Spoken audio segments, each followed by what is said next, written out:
welcome Kim Lewis. She is the Vice President of Digital Strategies at Sonic. She leads Sonic's digital strategy, integrated marketing communications, and CRM. Welcome, Kim. How are you? Thank you. I'm doing great. How are you? I'm good, thanks. So now, where are you? Where are you coming from? I'm in Oklahoma City. Oh, very good. I actually, I lived in Tulsa for a short stint when I was there. And I think I mentioned this to you when that was where I experienced Sonic for the first time. And I was amazed at the size of the chicken sandwich. It was delicious, but it was just like, this is like 3 meals. So very good, big thumbs up for Sonic for that.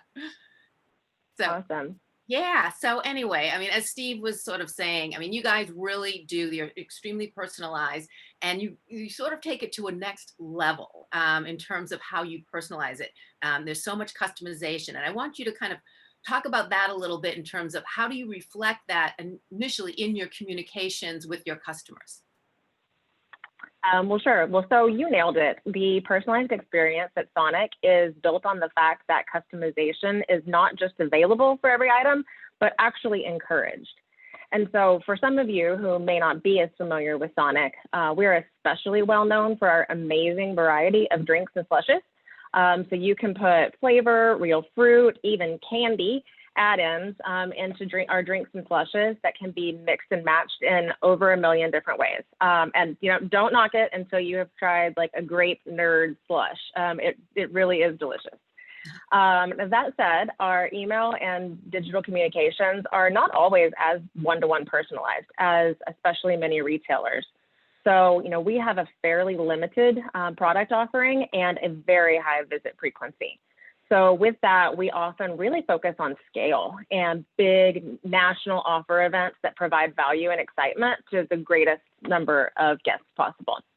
A trip to a quick service restaurant, or QSR, as you'll hear it called, is typically not planned significantly in advance.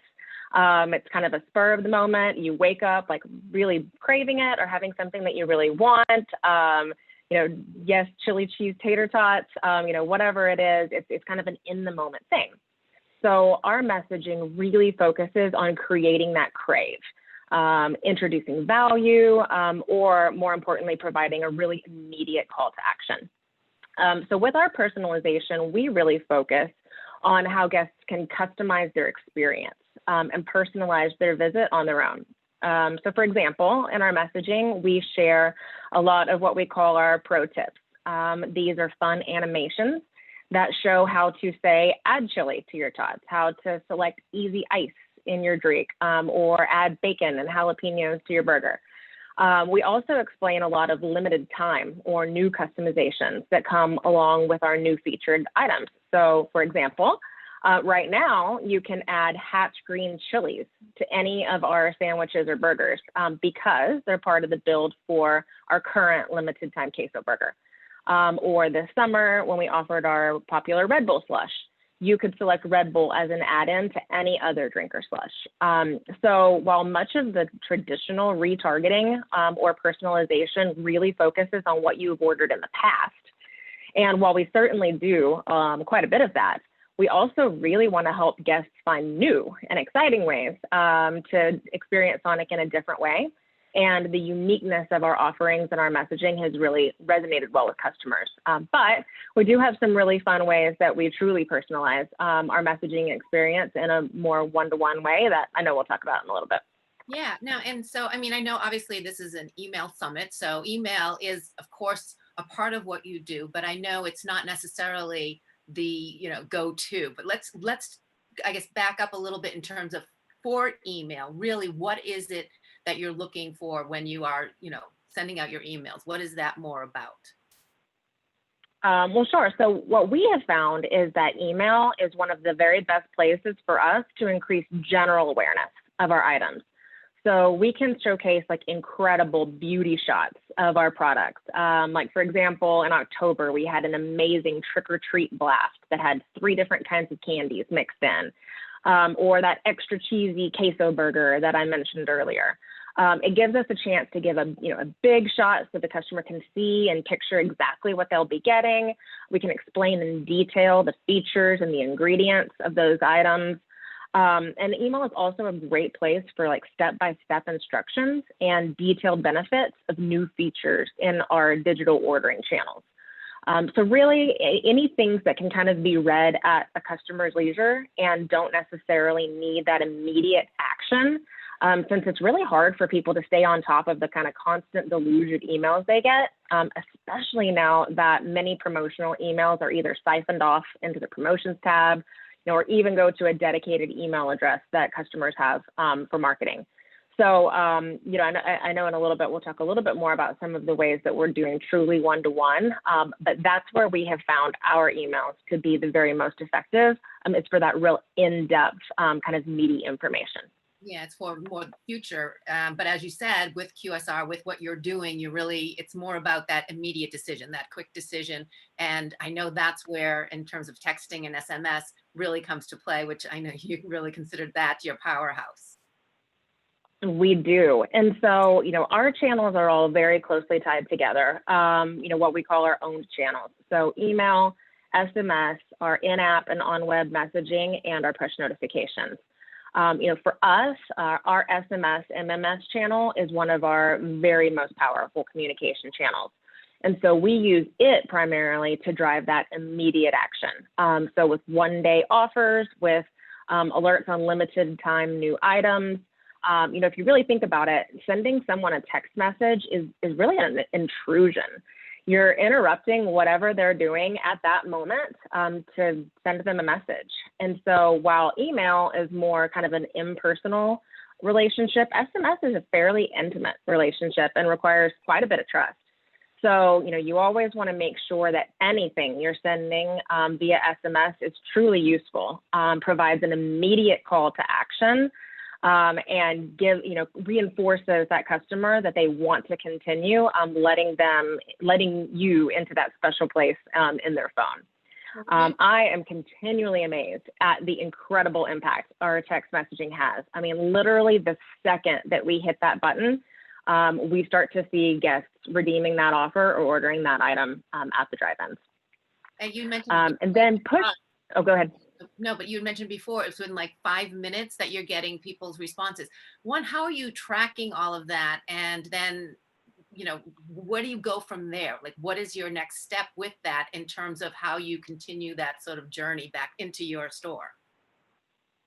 Well, sure. So, the way that we track that is, we always have a very specific goal that we're driving with that message. Again, we don't do just general, hey, have you thought about visiting Sonic today? Like, that's not the kind of messaging that we're putting into SMS. So, for example, we're about to do a 50-cent corn dogs offer, one of our very most popular. So that's the kind of thing that we send out. And it says, hey, Lisa, today only, we have corn dogs for 50 cents. And so we do that, and people, I don't know if they're just nearby and do a U-turn, or if they just jump in their car and get there as fast as they can, but it literally drives immediate action when we send out those really popular one-day offers. And even for those limited time things like the queso burger that we have right now, that may be in the drive-in for 30 days, 60 days, we see the immediate lift when we send those out. And so we're looking for, at most, probably a 2 to 3 day noticeable lift. And you can see it. Like, I could give you a completely unlabeled chart of our daily sales of our LTOs, and you could pick out the days that we sent a text message. Wow, that's amazing. And I know you also, with app messaging, how do they coordinate that with the text? I mean, in terms of, is that a follow-up or is it on its own? What do you do with that? So our push notifications and our in-app messages are another way that we do communicate those same high urgency messages. So driving trial, promo codes for specific actions, exclusive rewards. And so those are typically in conjunction with the SMS. We would do the SMS first. So typically those will go out 9:30ish in the morning. So that you can either plan your day, or, hey, no judgment, if you want chili cheese tots from Mott 6 for breakfast. And then the push will come later in the afternoon, either as a reminder, or a lot of our truly one-to-one personalized offers and communications are exclusively communicated through push. And so then that would be where the SMS will be reserved for our more nationwide, national big offers, and the pushes are where you'll get notified if you have a specifically targeted or triggered offer that we're targeting specifically for you. Well, when you say personalized, I mean, obviously that's the amount of customization you do, that would be a massive amount of work if you were going to personalize every single text, email. How do you sort of work around that creative in terms of, but still keep that personalization and customization idea going with your consumers? Well, sure. As I'm sure many in the audience can empathize with, the content demands of highly customized communications are massive. And really, with the nature of our business doesn't always lend itself to like traditional automated retargeting. So we've tested highly personalized communications, and we've really found that for our day-to-day messaging, it just didn't quite deliver that incremental return that we were hoping to justify that huge creative lift. So now we save that effort for those highly personalized digital and offers and messaging that we were just talking about. So, you know, for example, one of the shortcuts that we have found that has worked pretty well for us is creating more generic emails that tout a surprise offer or an exclusive offer that you will find when you log into your account online or in the Sonic app. And we invite the customer, the call to action is to see your deal. And so that saves us a ton of effort and programming on creating either multiple versions or dynamic creative for the email, and then limits you know, the creative to a much smaller universe that we serve up once you get into the app and get your truly customized offer. That was an area where we did test the multi-version, hugely segmented emails. And, you know, and what we found was that just telling you that you had an offer and inviting you to come to see it was similarly effective than just showing you right in your email what your offer actually was. And do you ever find, you know, because obviously when you know so much specific things about certain customers, where do you draw the line? Like what is intrusive and what is, say, creepy, and then what is, hey, this is personalized, and while this is what I want and I'm going to go in there for that? How do you figure the, you know, where? Well, sure. So, I mean, one of the ways that, you know, we definitely try to be very cognizant of not crossing that line into the creepy realm. And so, you know, we're pretty careful to make our targeted offers. We'll say that it's a surprise, or we'll say that it's exclusive for you, but we don't necessarily spell out exactly why you're getting it. So, you know, sometimes that works great, especially if you have a large product offering within a retailer, and that, you know, they just want to tell you, because you looked at this item, we think that you'll love this item. And that makes total sense. For us, though, we're not necessarily saying, you know, hey, Lisa, because you buy so many hamburgers all the time, we're giving you this offer.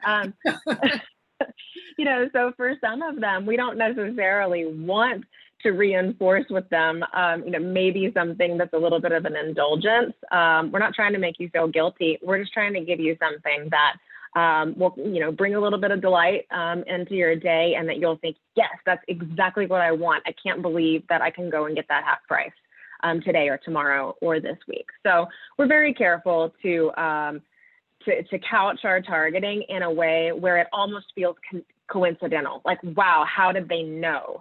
As opposed to lining out for them exactly how we got there.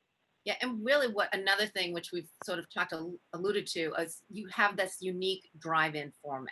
And a lot of that, when you really talk about it, you know, you get to your restaurant and it's very different experience than, you know, many other restaurants that you're going to expect.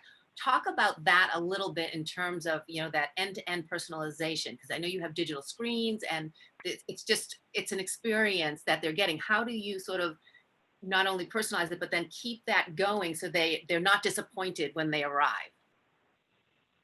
Well, sure. So, unlike many retailers who can really curate and control that end-to-end experience digitally and online, all of our purchases do conclude with a visit to the drive-in. Unless, of course, you're ordering delivery through a third party. That's a whole different conversation for a different day.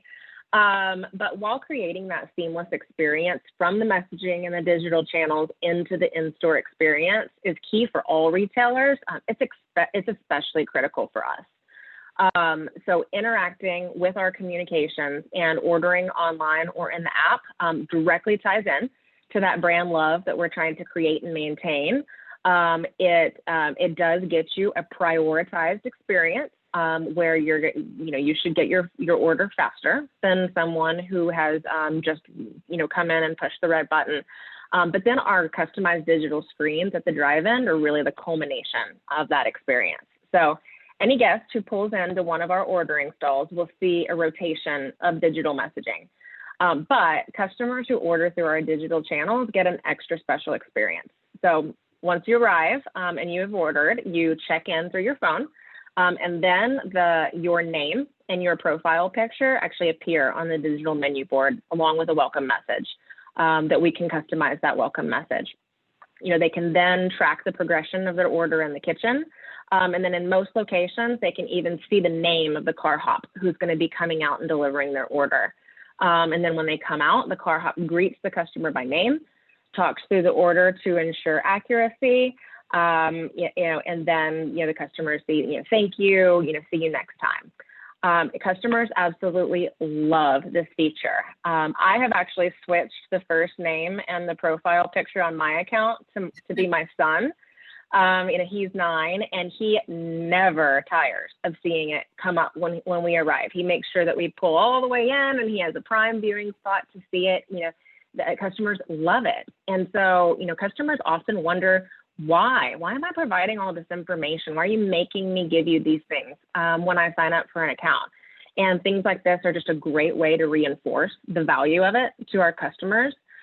This personalization use case here is obviously very highly specific to Sonic. But I always encourage everyone to think about creative ways that you can leverage your own customer information, especially in an in-store environment, to really give your customers a wow moment that makes them feel unique and special beyond just throwing their name in the subject line. Right, and it's offering that value. And as you said, this is unique to Sonic, but especially now, everyone's trying to get more and more data, and it does sometimes feel intrusive. But so by adding that value proposition to it, it makes it a little easier. When people are coming in and seeing their faces and seeing, where else does it go? Like how else do you drive them in terms of, other campaigns that you're doing? What else are you sort of going for? Like, I know you talked a little bit about triggers and what people are doing. Can you talk a little bit more about that? Some of your different campaigns and maybe what seems to work the best for you guys? Well, sure. Well, in terms of actively soliciting information from customers, we really try to limit that. We want there to be as little friction as possible, especially getting you into that first order. So it's pretty limited. We ask you for your first name. We ask you for your zip code so we can send you location based messaging, especially if you don't have your location access enabled. And we ask you for your birthday because we do have, a birthday reward that we issue out. But that's about it. You have the opportunity later to go back and add your profile picture. And of course, lots of people love to do that so they can see it up on the screen. But from there, we really do data mining to get our insights to do our targeting. And so, with that, we're looking at how often do you purchase? What types of items do you purchase? What types of items do you not purchase? We have tons of customers who come to Sonic like literally every single day to get their drink at a certain amount of time. So we have campaigns that are targeted at them to say, to get them to maybe add on a snack or to think about coming for a meal occasion.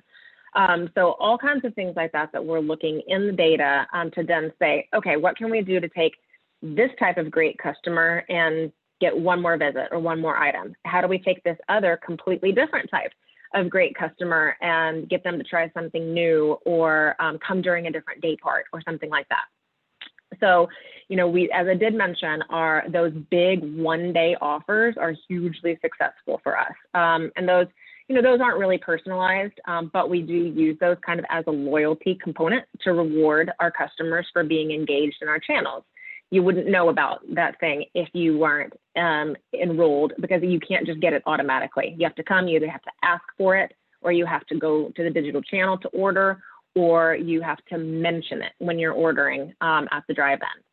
And then those trigger campaigns have also done really well for us. So, we have mined through the data to find for certain behavior, when do we think it's been a little too long since we've seen you? So then we're going to trigger some kind of message or offer to you to get you re-engaged. Also, another thing that has worked really well for us is what we call challenge campaigns.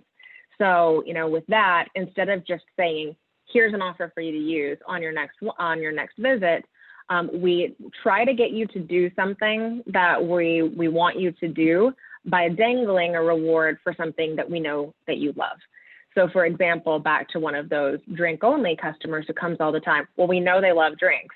So if we offer up a free drink reward, then we say, hey, if you come in the next week and buy any entree item, you'll receive a reward for a free drink on your next purchase.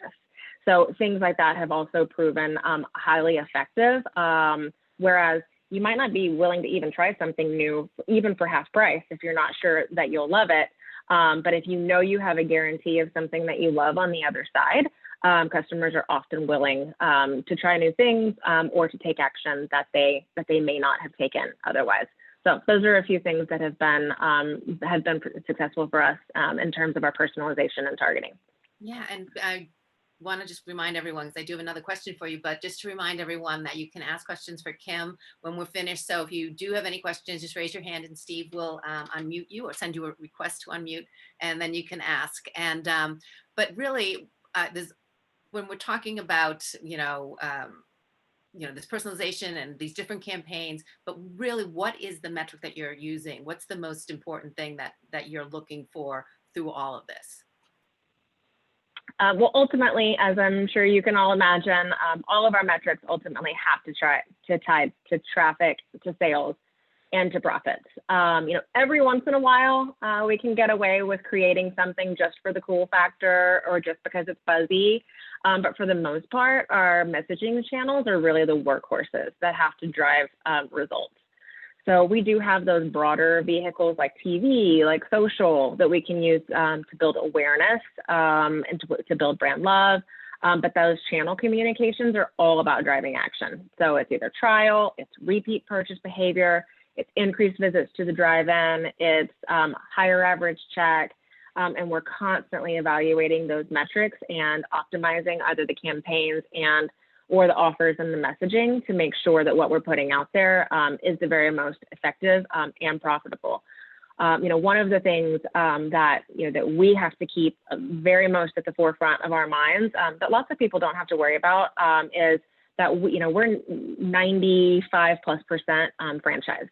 And so, most Sonics are locally owned and operated by a member of your community who has, put a lot of their money, maybe their life savings into their Sonic. And so we can't necessarily always say like, oh, we're going to put this out there as a loss leader. Like, okay, well, maybe, but our franchisees are highly attuned to every single thing that's happening. And we work closely with them for oversight of our offers to make sure that not only are they successful, but we also can't do anything that's too operationally complex that will, put at risk their ability to give all of the guests a really great experience. And that evaluation, that you must be monitoring that on a continuous basis, since you do have so many others that are, you're sort of answering to. We do, and and I will say they are not shy about reaching out when something happens that they're not fond of. So. I'm sure. So now, Steve, I think want to come Yeah, in. we have a couple of questions come over the transom. Hi, Kim. Nice to have you. Thanks Hi. for coming. what is all of this coming from a single source of customer truth? Is this a centralized loyalty database that you're working from, and how did you get to that?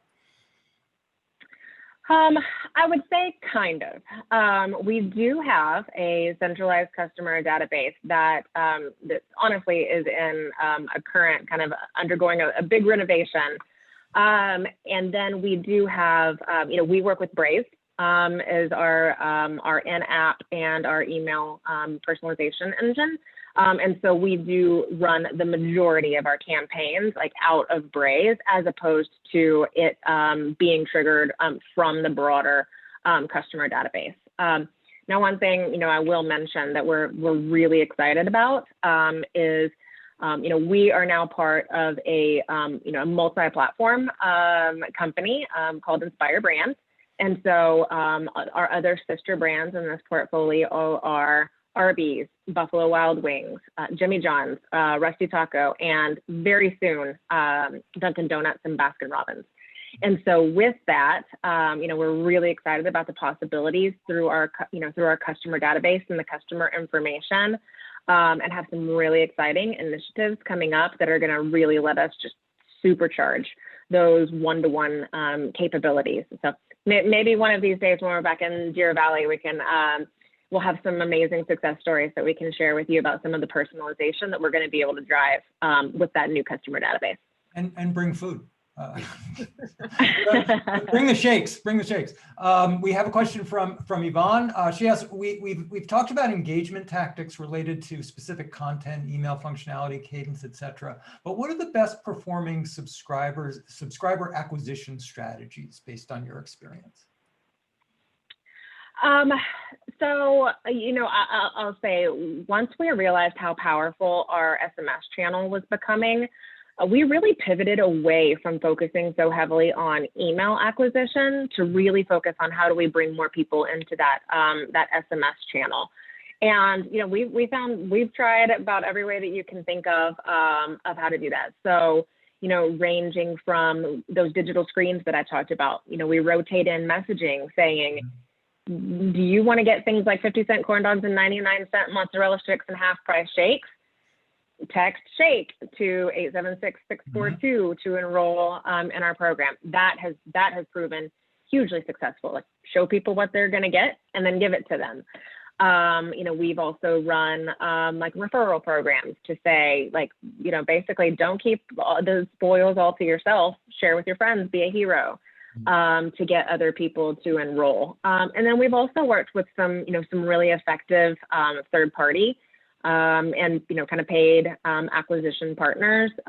Like I won't give anybody free advertising here over the air, but happy if anybody's interested in that to share some of my experience with some of the providers that have worked especially well for us there. One thing I will say, like, not to rain on any vendors' parades here, but we have largely found that paid acquisition efforts for email especially don't bring in the most valuable information and emails. However, we've had really good success with bringing in actionable and valuable SMS subscribers. That's great. By the way, is there any split in terms of who prefers the SMS channel? Does it break demographically or in terms of depth of loyalty or frequency of customer? So unfortunately, I will admit, right now, we do not have the best ties between our full SMS list and our full customer database. And it's because of that limited information that we ask for up front. So you can enroll in the SMS program basically completely anonymously. And so and then we, for privacy reasons, we don't ever even see your phone number.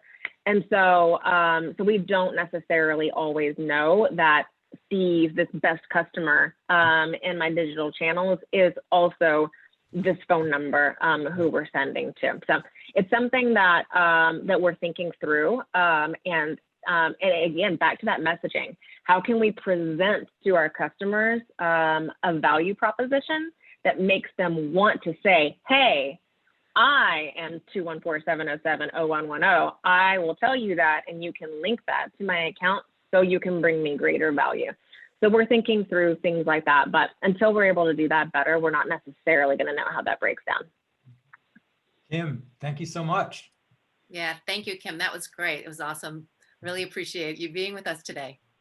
And we will call you for next. Absolutely. Thank you for having me. Awesome. Thanks, everyone. Bye.